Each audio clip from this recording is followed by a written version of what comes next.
Deixa eu escrever aqui, nessa aula 5, né? Falar sobre eletrostática em geral, né?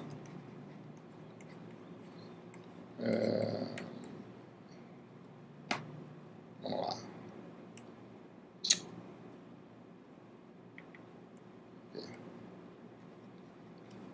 Vamos falar um pouco sobre a lei de Gauss, né? E possivelmente, se der, se tempo permitir, vou tentar ver se eu quebro essa gravação em duas partes para não... Quando gera arquivos grandes, fica difícil de transportar para o disco rígido, né? Tem um problema aí. Então tem que controlar também isso, né? Os tempos de vídeo que eu vou fazer aqui, certo?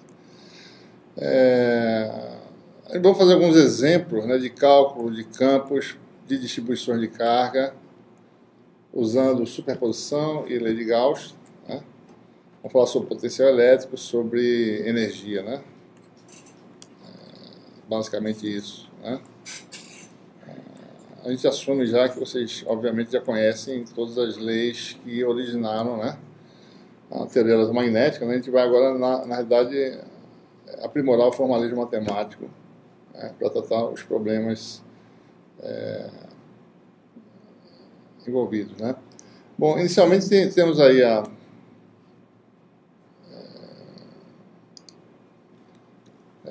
lei de Coulomb, né, que trata da interação entre objetos carregados. Tem no site da disciplina S203 da graduação, tem, talvez, não estou lembrado se na página dessa disciplina também tem, mas tem um link para o artigo que trata desse experimento da lei de Coulomb, né? Que nessa época aí, século XVIII, né, final do século XVIII, Coulomb, que era um engenheiro francês, ele fez essa balança de altíssima precisão. Certo? Até hoje é difícil fazer esse experimento, reproduzir esse experimento da lei de Coulomb, com essa balança de torção que ele descobriu, né? E essa balança tinha precisão para medir pequenas, minúsculas deflexões, né? E com isso foi possível tentar medir, né, de que forma a força elétrica entre partículas carregadas variava com a distância e com a carga das partículas, né? Então, com isso, a hipótese, né, fundamental, né, é que cada carga, né, é uma carga pontiforme, ou seja, a dimensão típica é muito inferior, né, à distância de separação, né, entre as cargas. Certo? O que se concluiu foi que a força proporcional ao produto das cargas, né, inversamente proporcional ao quadrado da distância, e a partir daí tem-se uma formulação para essa interação, né? Além disso, a força é dirigida ao longo da linha de separação, né,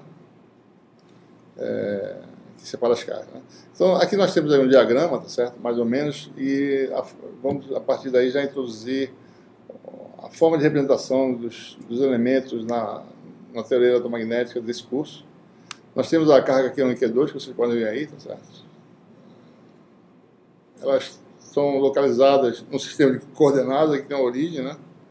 A posição da carga Q1 e Q2 são essas aí, né? Então, a lei de Coulomb estabelece que a força, né, entre essas partículas, tá certo? Q1 e Q2 é X1 e X2 são as posições, né? Como vocês estão vendo na figura lá, vocês viram na figura, certo? Então, a força, né, que a carga 1 exerce sobre a carga 2, F12, é uma constante, né? K. Ele está falando de cargas imersas no vácuo, tá certo? São produto das cargas sobre o quadrado da distância, né? Com a nossa álgebra vetorial, a gente vai agora representar a distância como diferença entre vetores, módulos dessa diferença. Então, essa é a distância ao quadrado. E para a natureza vetorial está representada nesse vetor unitário, que é vetor de diferença sobre o módulo, né? Certo? Sobre o módulo, então aqui está a terceira potência, tá certo? Então essa é a expressão para a lei de Coulomb, né, que a partir dela toda a eletrostática, toda a teoria de campo, né, é gerada a partir dessa relação fundamental da força entre partículas carregadas. Essa constante no sistema CGS é escolhida como sendo 1. Né? No sistema internacional, que é o que a gente trabalha aqui no curso, Essa constante, ela é 1 sobre 4πε0, né?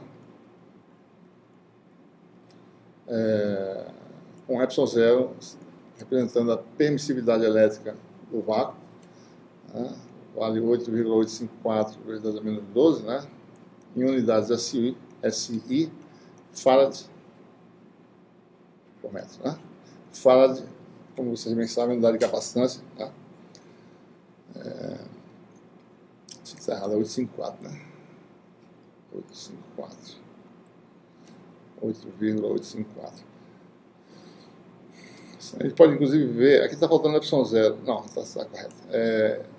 Observe que a gente pode também extrair essa unidade, né? Ou seja, no sistema SI, a gente vai usar essa expressão para força, né? F12 igual a 1 sobre 4πε0, né? Carga, produto sobre módulo da distância ao cubo. Essa terceira potência, não se engane, né? Isso não é dependência com o cubo da distância, com o quadrado, porque aqui é um vetor sobre seu módulo. Certo? Então, isso aqui a dimensão de ε0 também pode ser inferida, né, daqui. Coulomb ao quadrado sobre Newton metro quadrado. Né? Isso aqui é Coulomb ao quadrado, né? Isso aqui é metro quadrado aqui embaixo, né? Então, ε0 vai para lá, certo? E a força vem para cá, então você tem essa unidade, e isso é Farad por metro, né? Pode determinar.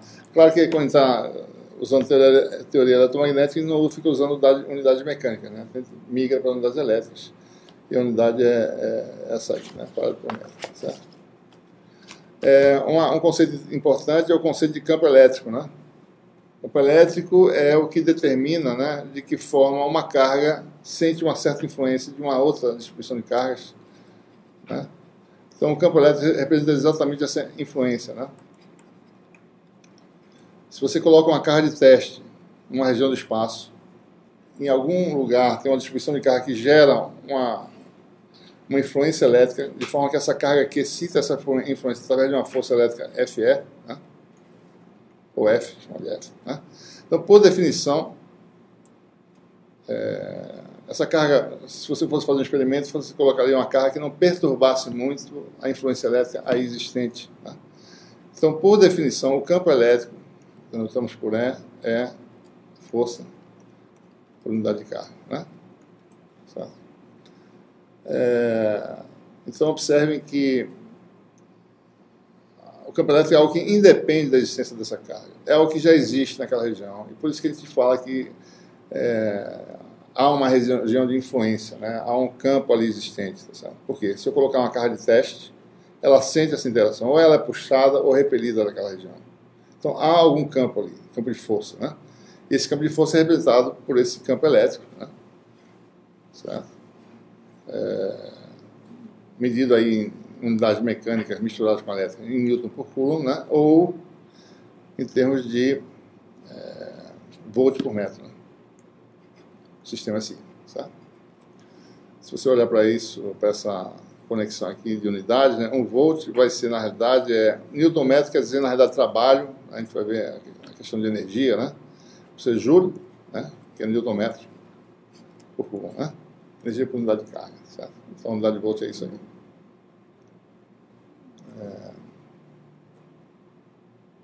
Muito bem. Observe o seguinte, né? Suponha que você tem uma carga positiva, certo? Numa região do espaço. E ela sente uma força para cá, né? Desculpa. Uma força para cá, né?